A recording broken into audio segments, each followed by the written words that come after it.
व्हिडिओमध्ये आपण 16 नंबरचा बघितला. या व्हिडिओमध्ये आपण 17th नंबरचा न्यूमेरिकल बघणार आहोत. बघा, फाइंड द फंडामेंटल फ्रिक्वेन्सी म्हणजे काय विचारलं तुम्हाला n.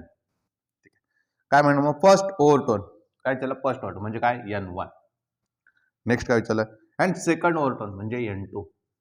Okay, frequency of A pipe open at both ends. Open at both ends म्हटल्यानंतर तुमच्या काय लक्षात येतं ऑल हार्मोनिक्स आर प्रेझेंट. बरोबर की नाही, all harmonics are present. Clear आहे.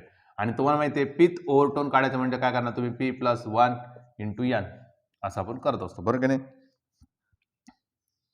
Length of the pipe is 25 centimetre. Length म्हणजे काय एल किती तुम्हाला 25 सेंटीमीटर. 25 सेंटीमीटर म्हणजे काय 25 × 10⁻² मीटर. याला मी 100/4 पण करू शकतो. 100/4 × 10⁻² मीटर म्हणजेच काय 1/4 metre. L is equal to मला 1/4 metre. If the speed of the sound is 330 metre per second. Speed किती तुम्हाला 330 मीटर पर सेकंड. चल एकदम सिंपल एक्झाम्पल आहे. चल ओपन एंड आहे म्हणजे काय होणार आहे दोन्ही आहे म्हणजे बोथ म्हणजे 2 म्हणून काय लिहायचं आपण n इज इक्वल टू काय n इज इक्वल टू काय v/2n. चला v ची व्हॅल्यू दिली तुम्हाला 330. v ची व्हॅल्यू दिली तुम्हाला 330. 2 ॲज इट इज. एल ची व्हॅल्यू काय दिली तुम्हाला 1/4. बरोबर की नाही. याला 1/4 करण्यामागचं रिझनच होतं 1/4. मग तुम्ही काय सांगाल बेक बे बेदुने 4 वरती गेला काय झालं 330 × 2 म्हणजे काय 660 हर्ट्ज. हे काय भेटलं मला n.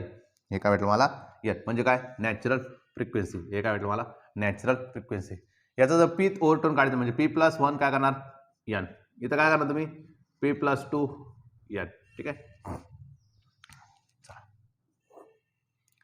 फर्स्ट ओव्हरटोन बरोबर की नाही. फर्स्ट ओव्हरटोन करतो मी.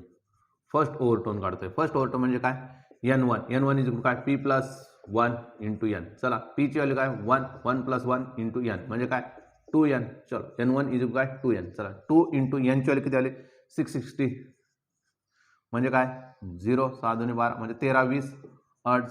n1 ची व्हॅल्यू किती आली तुमची n1 ची व्हॅल्यू काय 13-20 हर्ट्ज.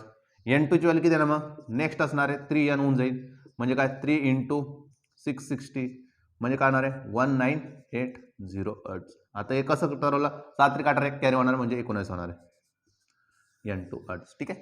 हे झालं तुमचं न्यूमेरिकल.